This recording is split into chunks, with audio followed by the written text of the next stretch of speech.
Alright, what's going on, guys? It's a new week. You know what that means. It's here in the Motorfest. We got another summit for the week, and again, we're going to start off with defeats as always. There's not too much tuning in this week. You do have to buy 3 vehicles in order to access the complete summit, but it is relatively cheap, so you should be able to fucking afford it. And with that being said, the only tunings I have are on the airplanes for this week. Since most of it you don't really need to. I mostly did the summit stockless, stock. I always say stockless, but stock. I didn't really change any of the vehicles, so you kind of get a feel for the summit itself. You can honestly get a pretty high score without tuning the vehicles. But again, if you want to tune your vehicles, whether it's like the cars or whatever, for the most part I'm gonna have tunings for the airplanes, which is only really just changing the stall. As you'll see coming up on the airplane, I put more stall +5. Again, if you need to slow it down, which I kind of did, you can see it right there. Stall is at +5. Again, the reason for this is because I'm still on PS4, so it takes a while to change between vehicles, as you'll see right here in a second. And by increasing the stall on this particular vehicle, it doesn't like shoot up straight up into the sky like it used to for me. Again, because it takes a while for it to load in the vehicle. I don't know exactly how or at what angle my airplane is literally facing. So in order to combat that, obviously I would do the stall. You don't necessarily have to do it, and it will slow you down a little bit when you're trying to do these turns, which kind of sucks. But again, if you need to, you can upgrade it. I might have to lower it down to maybe 3 or 4, but we'll see. Anyways, that's gonna be my tuning for this one. Again, I'm gonna come back when it's needed, and I'm just gonna leave you with the next feat. And with that being said, don't forget to follow, hit the big red button, because I make these videos every single week. And if you guys need help on a summit, I'll always be here. So with that being said, don't forget to subscribe and follow me on Twitch. I'm Amaterasu Ninja. And with that being said, I'll leave you guys to it.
Alright, so here we have the Asus Stealth Edition, which is a vehicle made by, damn it, forgot, I didn't write it down.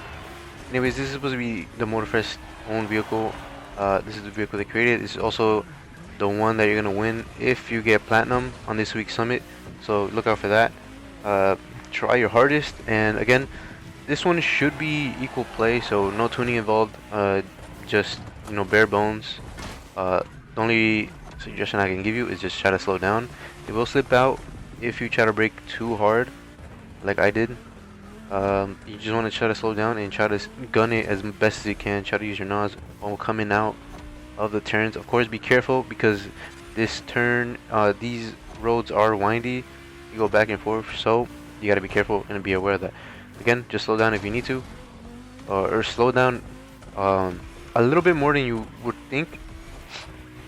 Since it is stock, you can't tune anything, so it is going to be fair play. And with that being said, I'll be back again for the next one.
Alright, well here we got the Vulcan, the Aston Martin Vulcan, and again, this is one of the vehicles that you have to buy for the summit. And again, like I said in the beginning of the video, this one isn't actually tuned, so this one's just bare bones. The only thing I would suggest tuning, or you can get away with, because the springs perfectly fine. The only thing I really tuned after this was the brake system, of course, or lower it or increase it, I should say. It should be on the rear a lot more. That's how you get the best braking system on this Vulcan.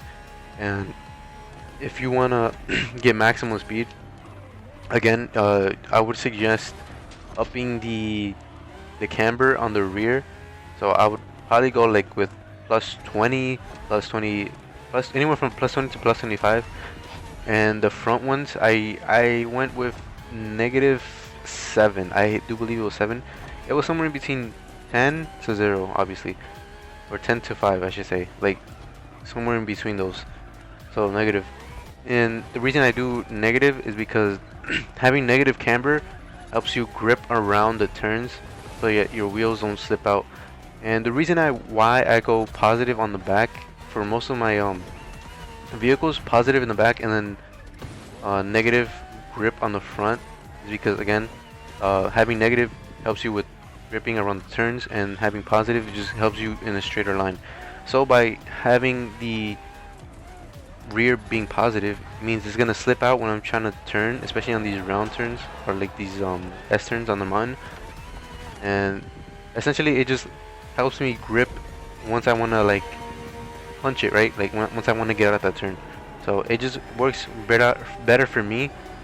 But I see a lot of people just go negative camber on both sides, which can help you as well. But I kind of want to hit that top speed as fast as I can.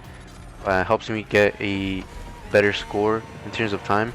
So this is just a quick tip, and with that being said, I'll just let it play.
Okay, for this one, this is gonna be episode 3, Sea Chase.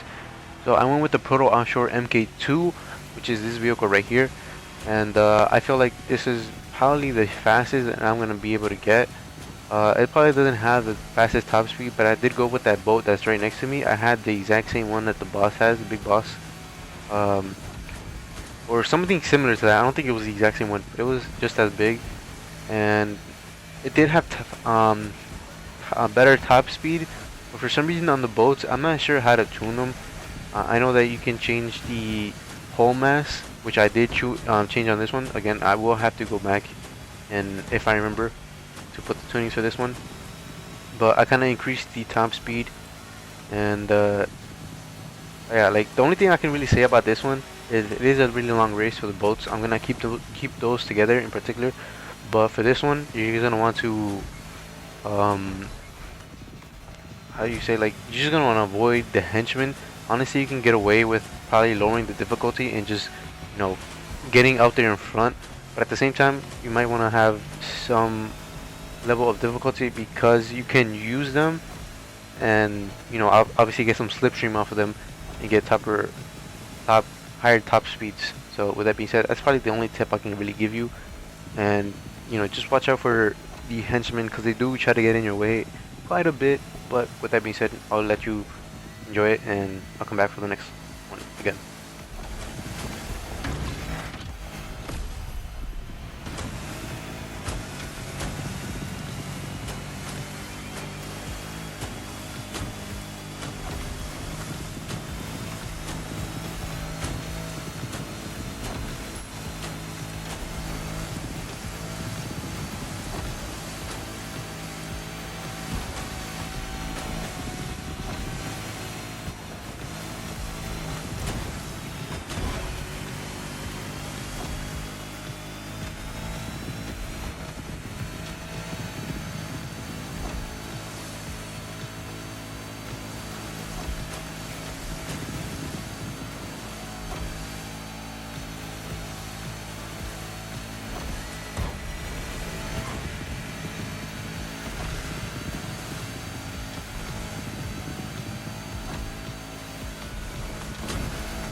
Alright, we're gonna take a little break from the boat action, and we're gonna move into the airplane again. I only changed the stall, so the stall is lowered by 2 because I did notice when I was driving it stock, it would stall a little bit in the air, especially when you're trying to turn using the L stick.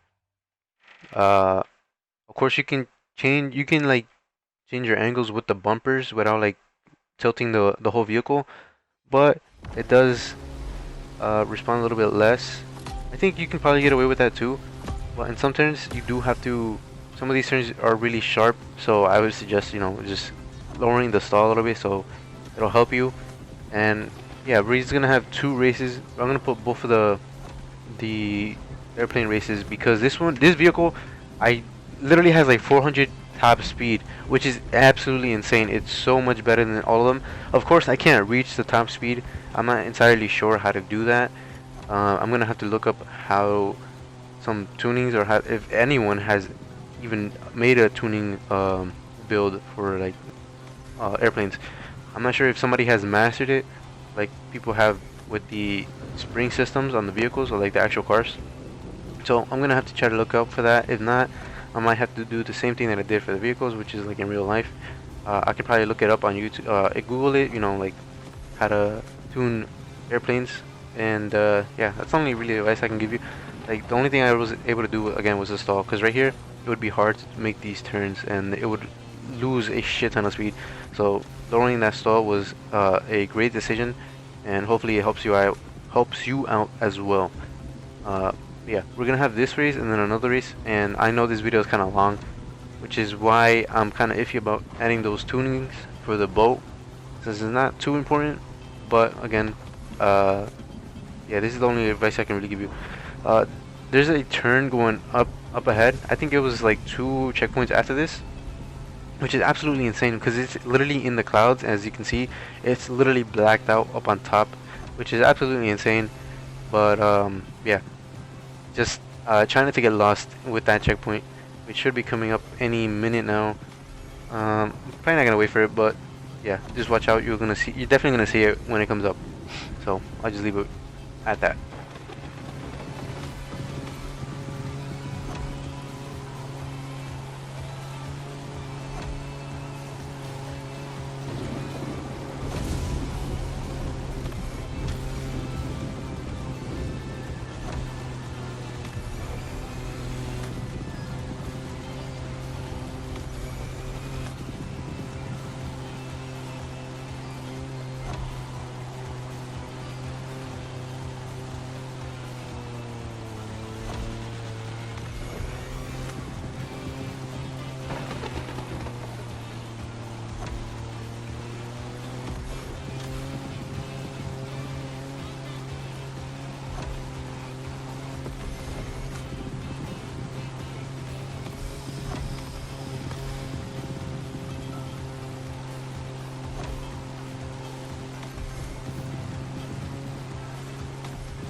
Alright, now that that's over with, I know this video is pretty freaking long, but there's no way of avoiding it.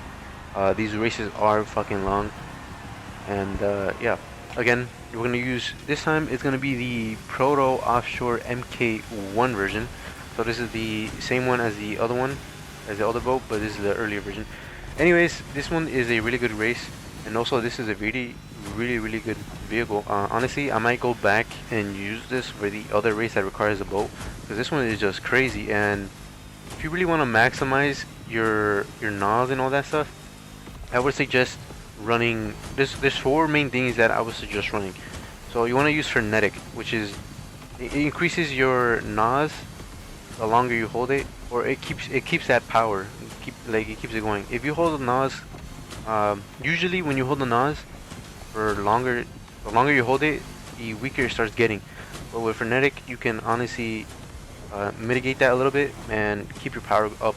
So the next one you want to use, the next affix you want to use is obviously pure, because it gives you more speed.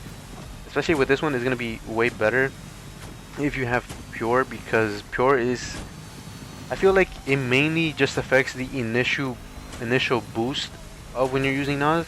So if you're using like me in this race, as you can see, I'm kind of using it in short bursts, and sometimes I'll hold it a little bit longer, and that'll just help you get more airtime, which is for the following affix, which is, I don't actually remember the name, but essentially you can look out at the description. Obviously that'll tell you when you have airtime, like when you're in the air, when you make a jump or anything of the sort, you will regain some of your NOS back. So before, when I see a big wave coming like that, I'll hit the NOS just so I can get a little bit extra airtime.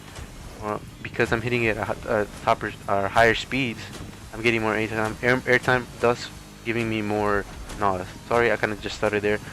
But the next one should be I was gonna say pure again. It's not pure. It's the one that makes you get NOS quicker. I forgot what that one was called as well. I'm just kind of forgetting it shit now. But that one should help you, because I noticed if you run that particular affix, the one that helps you get NOS quicker. Again, I forgot. This by the way is a horrible fucking, like, that was a horrible way to end the race. I was doing so good. But anyways, it'll help you get NOS even quicker. So I feel like you gotta stack those. But with that being said, follow me on Twitch. I'm Untitled Chapter. Don't forget to subscribe. As always, hit the like button if you want to see more, because I do make these, and I know this one is not too helpful, but usually I do give bigger tips, and where I show you like shortcuts and stuff. With that being said, I hope to see you in the next video. Have a wonderful day, you fucking lovely nerds. Peace out. Deuces.